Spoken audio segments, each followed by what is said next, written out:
we're gonna do a little bit of a reading roundup. Now that name kind of sounds cliche, but I thought roundup was a cool word to use because I like pretending I'm a cowboy. I never grew up. As you can see, minus this top book, there's a good amount of things I read in January, which is not typical for me. Usually I get stuck in one book for a really long time, albeit like last year I read like massive Dostoevsky books back to back to back. So to have a stack like this kind of at the end of the month is kind of exciting. So I thought we would talk about that and I'd give you my opinions on the books that I read this month. But before we get into that, I just want to say thank you to you guys. You guys have been so incredibly nice and gracious, and I love responding to your guys' comments. And man, I think right now I have like 93 subscribers, which is insane to me. That's a lot of people. That's 93 people who have decided, yeah, I want to check this guy out. You know, I want to follow along with it, and I appreciate that. My original intent with this channel is more so just kind of a documentation of the things that I appreciate. Thank you so much for checking me out and watching these rather low effort videos. So what I'm currently reading, I got this yesterday for my birthday from my beautiful wife. I have this John Williams collected novels. I am reading Butcher's Crossing. Better Than Food did a review about it, and that's kind of what like introduced me to it. I've been craving reading a Western style novel, something that takes place in 1800s America. I kind of wonder sometimes if Cormac McCarthy has ruined subsequent Western novels for me, because I don't think anyone, I mean, certainly the stories are good, but no one can write something like McCarthy can when it comes to the Old West. And I may have set the bracket a little too high. This is really good, so thank you, honey. This one isn't one that I've read entirely, but it is something that taking sips of, as I say. My wife kind of doesn't like that term. She thinks it's funny. And that is poems by Robert Frost. I've never discussed this on here.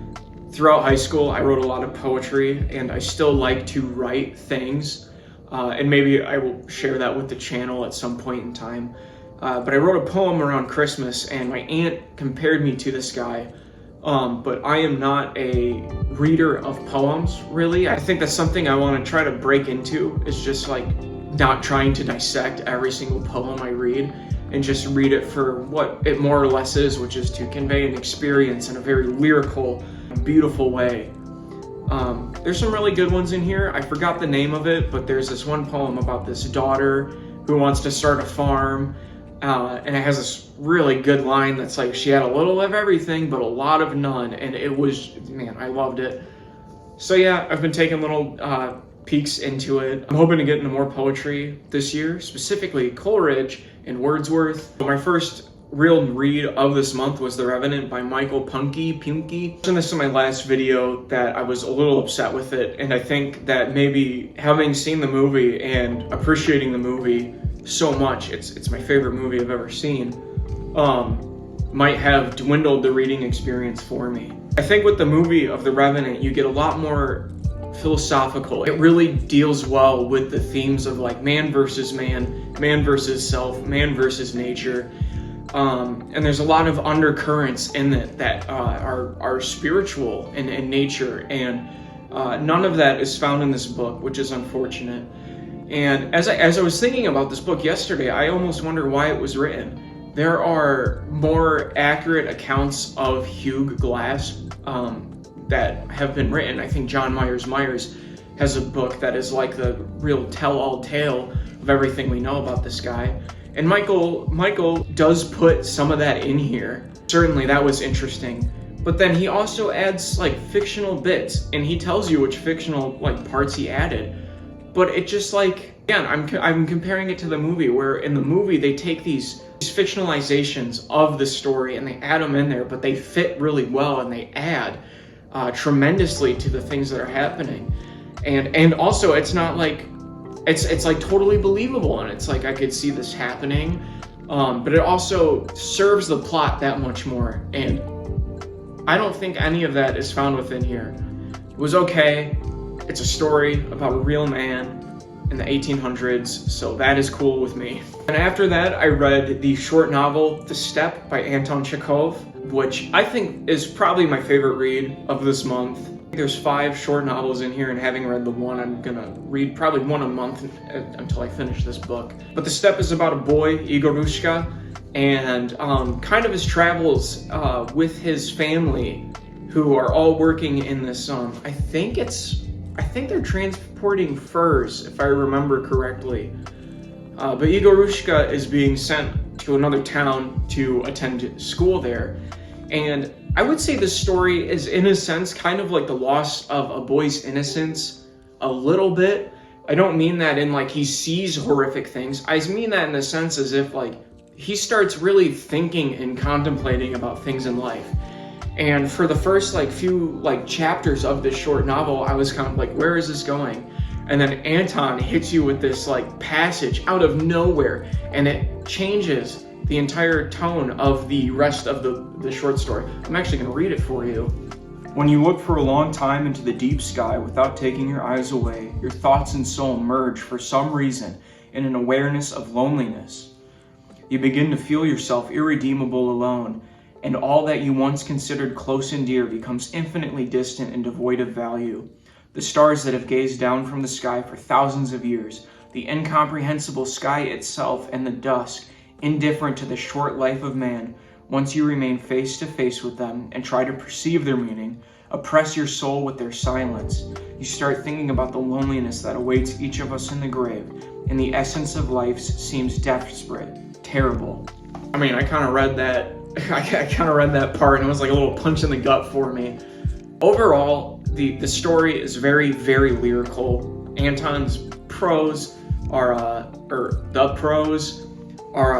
excellent. I almost got the same feeling I had as if I was reading someone like McCarthy, where it's just kind of going on, and it gives more life to the non-human characters in the world, which I always appreciate. I think that's beautiful.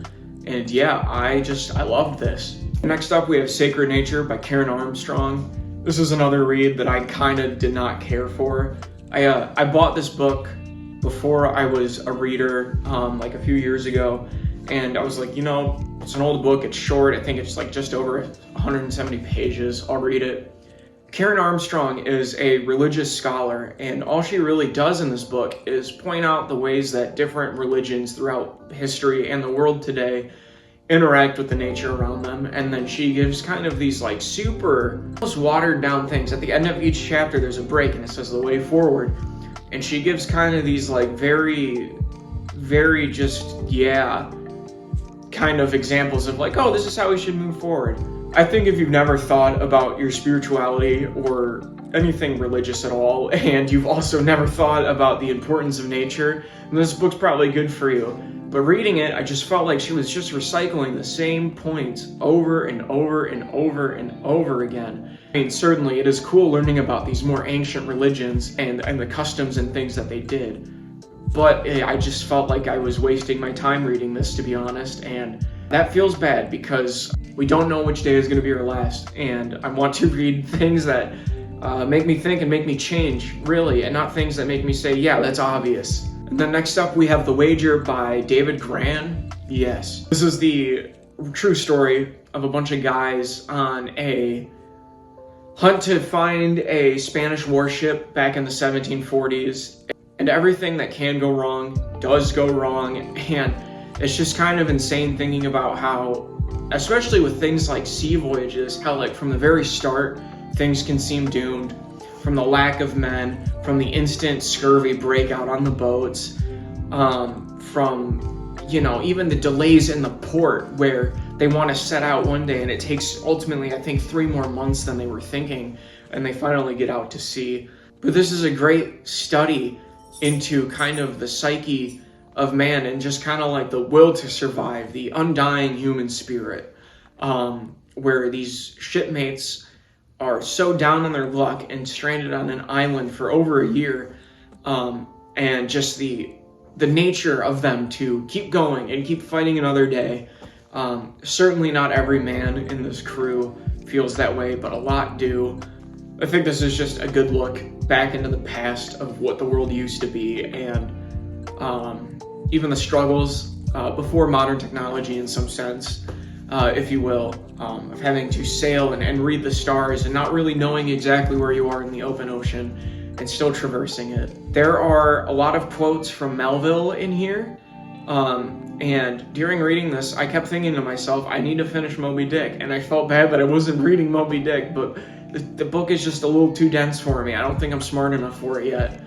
But this was great. If you love tales of the sea, or just any of these like historical, like how did that happen kind of thing, and this is a book for you. The last book I finished reading this month was The Plague by Albert Camus. Finally dipped my toes into him, and it was all right. Plague follows this little town in the middle of nowhere where a bunch of rats start dying, and it's kind of like the bubonic plague where that happens, and then whatever they're dying from spreads to the humans, and it's almost unstoppable in its force and in its nature. Our main character of this book is this doctor named Bernard Rieu, who is this really kind of like call to action kind of guy, you know, like he's just kind of doing things that he thinks they're like, that just are needed to be done.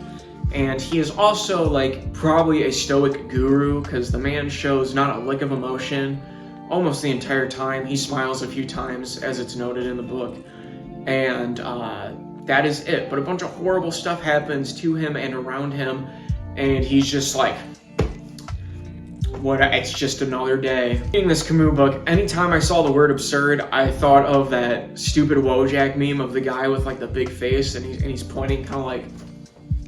I think this book could be cut down probably like 70 to 80 pages maybe, and you would still get everything essential to the story across. I think the story's okay, but the characters did not seem like very lifelike in some sense. They just seemed like they were just kind of there to be there, to serve whatever point Camus is trying to make. And you can argue that that's for a lot of literature, but I mean, there are better ways for you to really flesh out and dig deeper into the psyche and into the mannerisms and characteristics of a character. I say this as a man who has never written a novel in my life, but as someone who likes reading, you know, it's every little bit you can do to keep someone like truly invested in the story, especially when you're surrounding these characters who are having these philosophical ideals and these things torn down in front of them, you know, like it just helps to your book. The philosophical talks and things that I think are just from Camus himself interjecting onto these characters were okay. There's a part of the book where Tarot, sorry, I went to American public school, I don't know.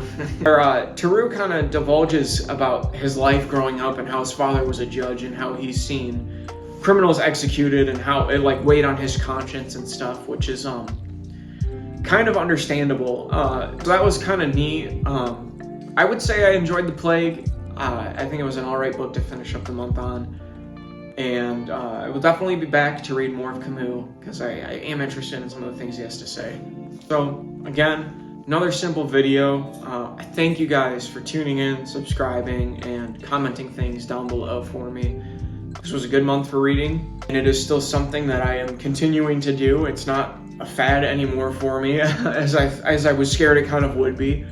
So despite the fact I read a few things this month that I wasn't entirely a fan of, it is good. I read almost entirely new authors, because all of last year I read almost exclusively McCarthy and Dostoevsky, so having no repeat authors and also neither of them I think is good, kind of expanding my taste here. Alrighty, I love you, keep going. Hopefully I have another video out before I do a reading roundup in February. I love you, be blessed, God bless you. We'll see you later.